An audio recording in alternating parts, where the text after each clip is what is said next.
Hello friends, welcome to our channel study king.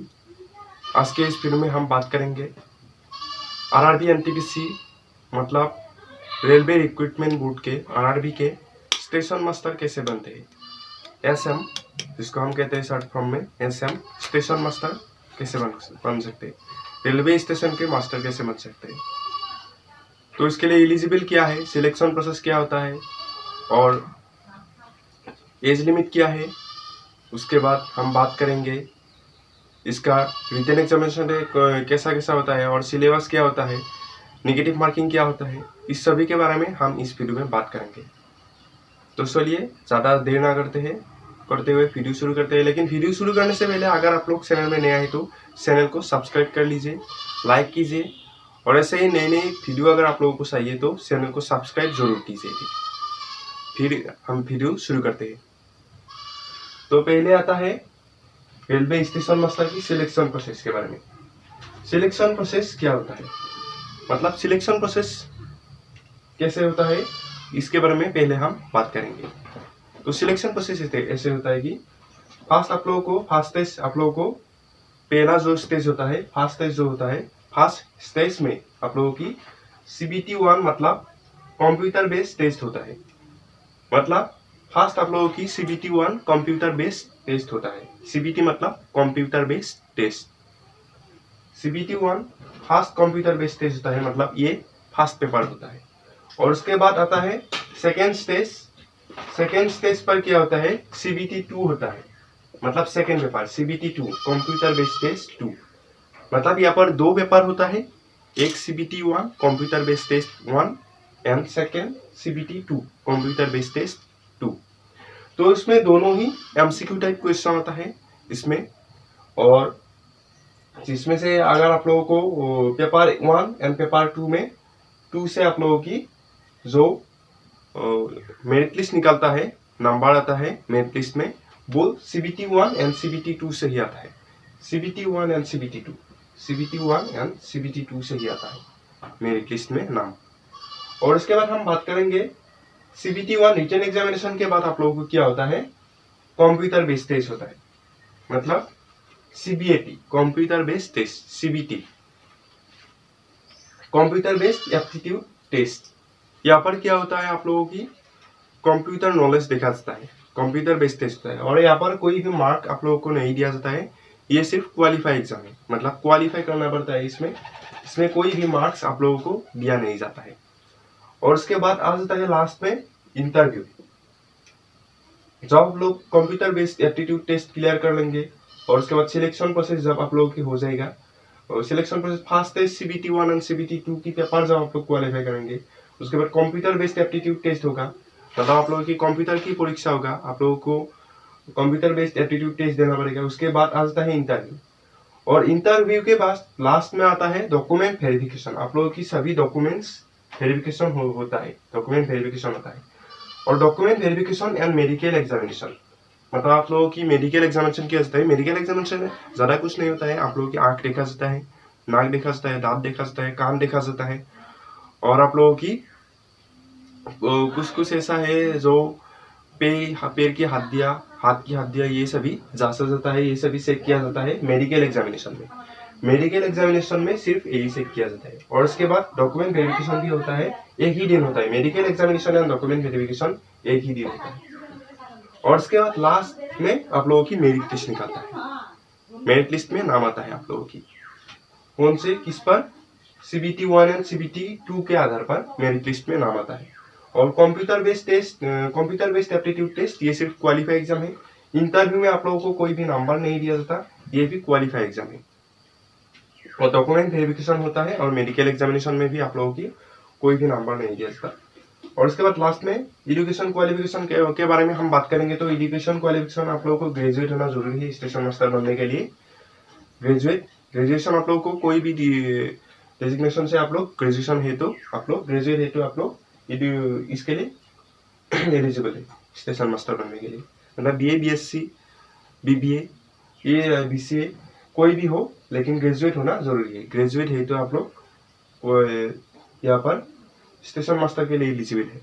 और उसके बाद एज लिमिट के बारे में हम बात करेंगे। तो 18 से लेकर 33 ईयर्स, मतलब 18 वर्ष से लेकर 33 वर्ष तक आप लोगों की आयु सीमा है।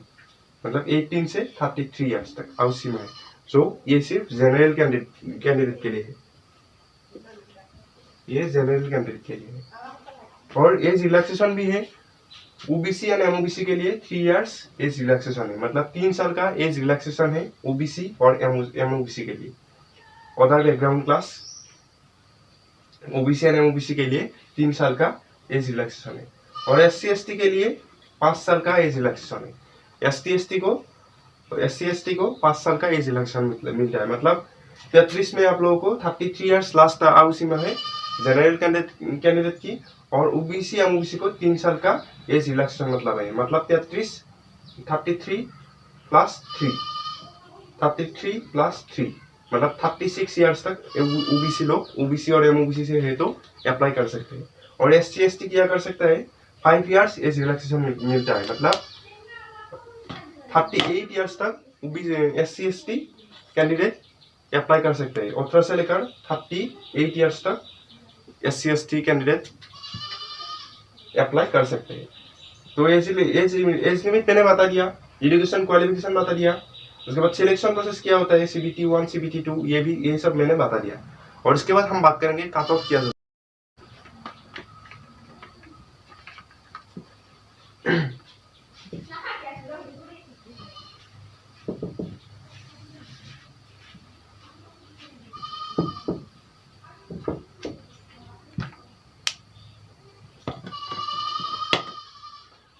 और उसके बाद हम बात करेंगे निगेटिव मार्किंग के बारे में। निगेटिव मार्किंग क्या होता है? तो निगेटिव मार्किंग क्वेश्चन 1 नंबर का क्वेश्चन होता है,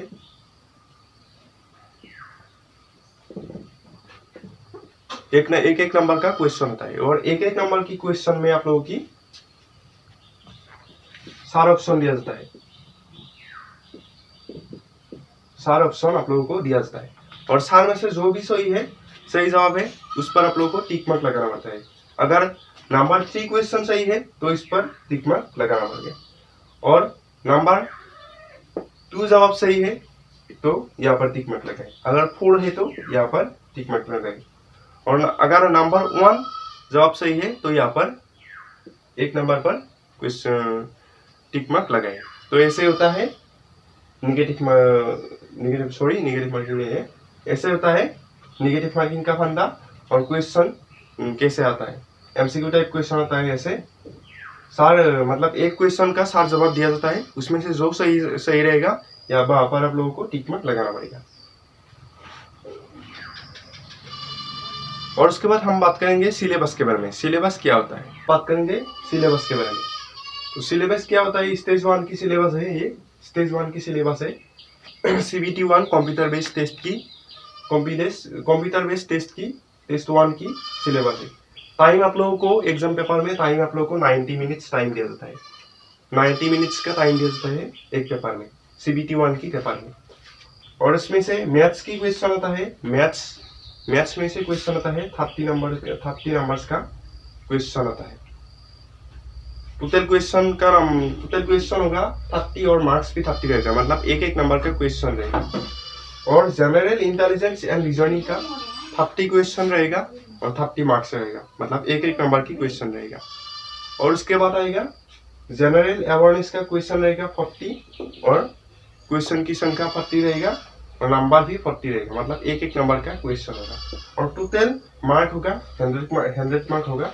टोटल 100 क्वेश्चन रहेगा और 100 मार्क भी रहेगा, मतलब एक नंबर का क्वेश्चन होगा। सो जिसमें से मैथ्स में से आएगा 30 क्वेश्चन 30 नंबर का, जनरल इंटेलिजेंस एंड रीजनिंग का 30 क्वेश्चन 30 मार्क्स रहेगा, जनरल अवेयरनेस का 40 क्वेश्चन 40 मार्क्स रहेगा। और इसके लिए आप लोगों को एक पेपर में CBT 1 की पेपर में टाइम दिया जाएगा 90 मिनट्स।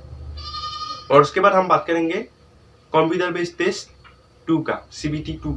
और इस टेस्ट 2 की एग्जाम में क्या होता है, सिलेबस टेस्ट 2 CBT 2 का एग्जाम में, कंप्यूटर बेस्ड टेस्ट 2 का एग्जाम में टाइम आप लोगों को 90 मिनट्स दिया जाता है। टाइम सेम रहता है, पेपर 1 और पेपर 2 का टाइम सेम रहता है। और उसके बाद क्वेश्चन की संख्या रहेगा, मैथ्स में से 35 क्वेश्चन रहेगा और 35 मार्क्स भी रहेगा, मतलब एक नंबर का क्वेश्चन रहेगा। जनरल इंटेलिजेंस एंड रीजनिंग से 35 क्वेश्चन 35 मार्क्स, और जनरल अवेयरनेस से 50 क्वेश्चन 50 मार्क्स, एक नंबर का क्वेश्चन रहेगा। और टोटल यहाँ पर क्वेश्चन की संख्या होगा 120 और मार्क्स भी 120 रहेगा, मतलब 120 क्वेश्चन और 120 मार्क्स, मतलब एक नंबर का क्वेश्चन रहेगा सभी। और आप लोग को इसके लिए टाइम दिया जाएगा 90 मिनट्स। तो सबसे ज्यादा हार्ड होता है CBT 2 का एग्जाम में, मतलब पेपर 2 सबसे ज्यादा हार्ड होता है, क्योंकि यहाँ पर टाइम 90 मिनट्स दिया गया है, लेकिन 120 क्वेश्चन है और 120 मार्क्स का क्वेश्चन पेपर है। और आप लोग देख सकते हैं CBT 2 में 100 मार्क्स का क्वेश्चन है और 100 मार्क्स यहाँ पर CBT 2 में 120 मार्क्स है, 120 है, और CBT 1 में 100 था, इसलिए सबसे ज्यादा हार्ड है CBT 2 का एग्जाम। CBT 1 का एग्जाम थोड़ा नॉर्मली आप लोग क्वालिफाई कर लेते हैं, कर लेंगे अगर थोड़े अच्छे से पढ़ाई करें, लेकिन CBT 2 का एग्जाम जो है वो आप लोगों को टाइम मेंटेन करना पड़ेगा, क्योंकि यहाँ पर 120 क्वेश्चन है और टाइम 90 मिनट्स दिया गया है।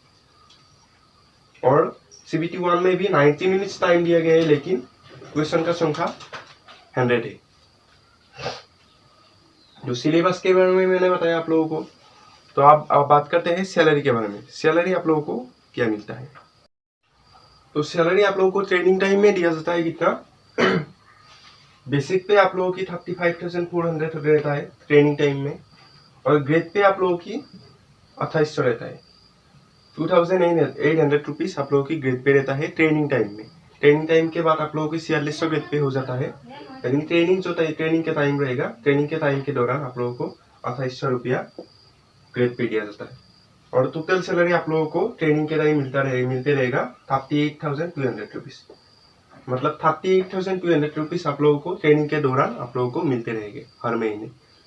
और उसके बाद ट्रेनिंग के बाद आप लोगों की जब पोस्टिंग हो जाएगी, पोस्टिंग होने के बाद आप लोगों की सैलरी क्या रहेगा इसके बारे में बता देता हूँ।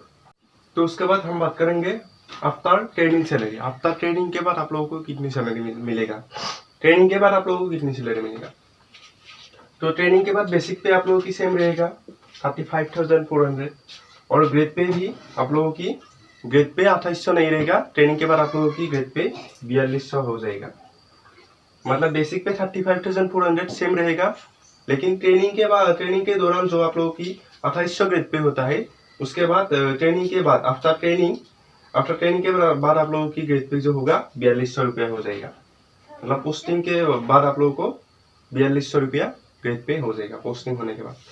और उसके बाद डीए मिलता है आप लोगों को 70% ऑफ बेसिक पे, मतलब बेसिक पे 35,400 में से 17% काटने के बाद जो होगा 70% निकालने के बाद वो आप लोगों को डीए मतलब डियरनेस अलाउंस के तौर पर दिया जाएगा। डियरनेस अलाउंस डीए दिया जाता है 70% ऑफ बेसिक पे 6,800 रुपीज आप लोगों को दिया जाता है डीए डियरनेस अलाउंस। ये कम ज्यादा होता रहता है डियरनेस अलाउंस, डीए जो है कम ज्यादा होता रहता है। अभी जो है 17% दे रखा है गवर्नमेंट ने। और टीए दे जाता है, मतलब टीए मतलब ट्रेवलिंग अलाउंस फिक्स होता है, ये फिक्स है 2016 रुपीज आप लोगों को फिक्स है ये ट्रेवलिंग अलाउंस। 2016 रुपीज आप लोगों को दिया जाता है ट्रेवलिंग अलाउंस। उसके बाद आप लोगों को एच सारे मतलब हाउस रेंट अलाउंस दिया जाता है areas according to your place, मतलब आप लोगों की प्लेस के आधार पर आप लोगों को एच सारे हाउस रेंट अलाउंस दिया जाता है। मतलब सिटी एरिया में है ए क्लास XYZ क्लास सिटी में है ये, एक्स क्लास सिटी में आप लोगों को 24% दिया जाता है, 24% एक्स क्लास सिटी में, और उसके बाद 16% वाई क्लास सिटी में, और उसके बाद 9% दिया जाता है जेड क्लास सिटी में। और मैं आप लोगों को कुछ जेड क्लास सिटी के हिसाब से आप लोगों को दिया है 9% बेसिक पे में से 2,832 रुपीज एट सारे। आप लोगों को ज्यादा भी मिल सकता है अगर आप लोग एक्स या फिर वाई क्लास सिटी से है तो। और उसके बाद टोटल ग्रोस सैलरी आप लोगों को कितनी मिलेगी 50,466 रुपीज मिलेगी जब आप लोग रेलवे स्टेशन मास्टर की एग्जाम क्वालिफाई कर लेंगे। और आफ्टर ट्रेनिंग के बाद आप लोगों को 50,000 प्लस सैलरी आप लोगों को मिलेगा। और उसके बाद बढ़ता भी रहेगा, सैलरी बढ़ता रहेगा, हर साल आप लोगों की सैलरी बढ़ जाएगा। और उसके बाद और बहुत सारा भत्ता है जैसे चिल्ड्रन अलाउंस मिलते हैं आप लोगों के बच्चों के दो बच्चों की दो बच्चों की जो है चिल्ड्रन अलाउंस मिलता है। और इसके बाद आप लोगों को क्या देता है, गवर्नमेंट हॉस्पिटल में आप लोगों को फ्री मेडिकल खर्चा भी दिया जाता है। और ट्रेवलिंग टिकट अलाउंस भी आप लोगों को टिकट का कोई, अगर आप लोग रेल में आप लोग ट्रेन में यात्रा करेंगे तो आप लोगों को टिकट की कोई भी पैसा आप लोगों से नहीं लेगा। तो मैंने आप लोगों को इस वीडियो में बताया रेलवे स्टेशन मास्टर कैसे बनेंगे, इसकी सैलरी क्या है और सिलेबस क्या है। कट ऑफ के बारे में मैं आप लोगों को अगले वीडियो में बताऊंगा, अगर आप लोगों को वीडियो चाहिए तो मैंने आप लोगों को ये सभी बता दिया। अगर वीडियो अच्छे लगे तो लाइक कीजिए, शेयर कीजिए और मेरे चैनल को सब्सक्राइब करके रखिए। ऐसे ही नई